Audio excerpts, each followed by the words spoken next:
The only Western television broadcaster reporting from Damascus is CNN's own Fred Pleitgen. He joins us now on the line from the Syrian capital. Fred, you've been following the movements of the UN inspection teams. Why haven't they been able to visit this site of last week's shelling? Hi, Pauline. Well, they haven't been able to for security reasons. That's what they said earlier this morning. And also the Syrian Foreign Ministry said as well. And all that seems to be related to what actually happened to them yesterday. You'll recall that yesterday when they did manage to get to one of those sites in the western suburbs of Damascus, as they were going out there from government-controlled territory into rebel-controlled territory, their convoy came under sniper fire. And one of the vehicles was actually disabled to a point where the vehicle had to be replaced, and they were then having to go back here and getting a new vehicle and then only then getting to the site. The UN is now saying that they want additional preparation. They want additional assurances of security for the government part. They have said that it was the different rebel groups that could not find some sort of consensus on who would secure the weapons inspectors when they would have been on the ground there. We haven't heard from the opposition themselves on why they say this happened, but the UN just simply says it wants additional preparation, it wants to be better informed, and therefore it's going to take a little more time before sending its weapons inspectors back into these areas. But of course, we also know, Pauline, that time is absolutely of the essence in all of this, and many countries, including the United States, believe that far too much time has already passed for any sort of conclusive evidence to be found, Pauline. And in fact, there has been shelling in those areas since Wednesday. So the concern is that whatever evidence is remaining may have been destroyed. Now, in the meantime, Fred, the U.S. has canceled a planned meeting with Russia about Syria.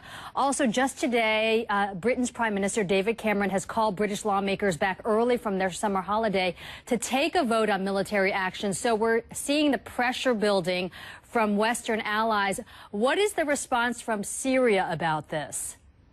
Well, the Syrians are clearly hearing the message, and one of the ways to determine that is that we've seen that press conference earlier today by the foreign minister where he reiterated that it wasn't the Syrians who were delaying this probe into the alleged chemical weapons used by the United Nations weapons inspectors. He said that they moved as quickly as possible once the weapons inspectors got on the ground to get them access to these new sites. So you're hearing them explain themselves, but on the other hand, you also have this tone of defiance where you're hearing from people like the foreign minister, like the deputy foreign minister as well, that if the foreign powers like the United States decide to attack Syria, that Syria will defend itself. Now, of course, they haven't said how exactly they plan to do that. And past attacks, for instance, by the Israeli military seem to indicate that maybe there won't be any response at all from the Syrians. But on the one hand, you have that defiance with them saying they would strike back, and also the fact that they're continuing their military campaign against the opposition unabated, still firing a lot of artillery on the outskirts where those chemical weapons attacks allegedly took place. You have all that, but at the same time, you also have them clearly trying to defend their position and trying to explain themselves as well, Pauline.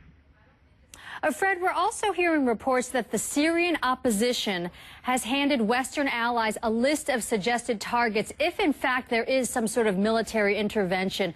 Do you have any details on that?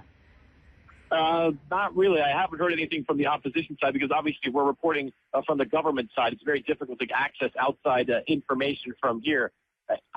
From what I've heard in the past, though, the opposition has very often handed Western powers lists of possible targets that would be of interest. It's unclear whether those that would actually be hit, and certainly the U.S. says that it's drawing up its own plans for places to hit, and also what scope and what scale its intervention would have.